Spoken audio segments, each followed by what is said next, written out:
So the death of Dolly really is about how do we redefine the boundaries of work and life. And also we have 5 generations at work we will have by 2020. We're going to have everyone from the traditionalists who previously would have retired and have now got baby boomers, Generation X, Y and Z, all at work, all with different attitudes to technology, all with different attitudes to work-life balance, all with different challenges for work-life balance as well. So the fundamental thing is, if there is no longer a 9 to 5, how do we, as employees, manage those boundaries?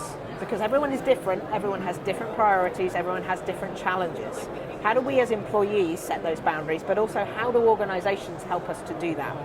So one of the implications is I can work 24 hours a day. Should I work 24 hours a day? Probably not. I'm not going to be that productive. How do I define those boundaries?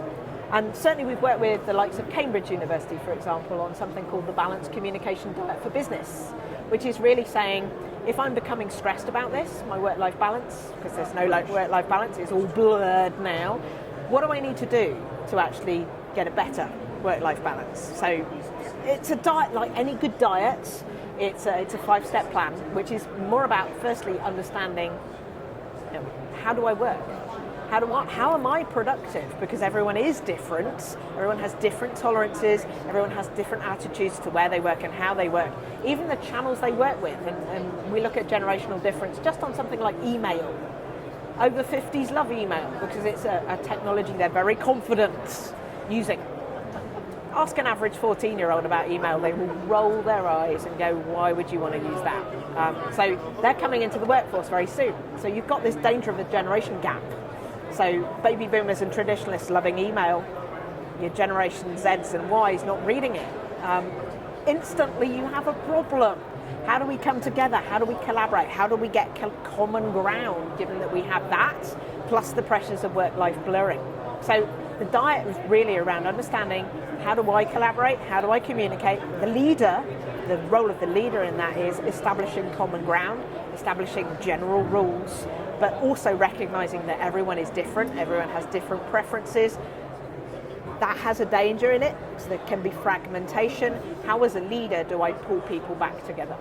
I mean, the skill that we were looking at for leaders is empathy. So the fact that they need to know, it's easy leadership to say, okay, I can see them at their desk. They're there from 9 o'clock till 5 o'clock. Do I actually know what they're doing? So a lot of the implications on the 9 to 5 is very much, as you're right, it's around output. So how do I manage output rather than hours? So the important thing is certain people work better at different times. Some are morning people, some are evening people. Frankly, I don't really care what hours they're working as long as they're not working excessive amounts of hours, which is maybe destroying their health, because we're getting things like binge working going on where people are literally working themselves to death. You need a leader that will spot that, but you also need a leader that says, I don't care where you work, what hours you work, I just want your output. So I need you to output what I need you to do to the right quality, to the right time. I don't care how you do it. And that's really around a different trust arrangement to the traditional way of working.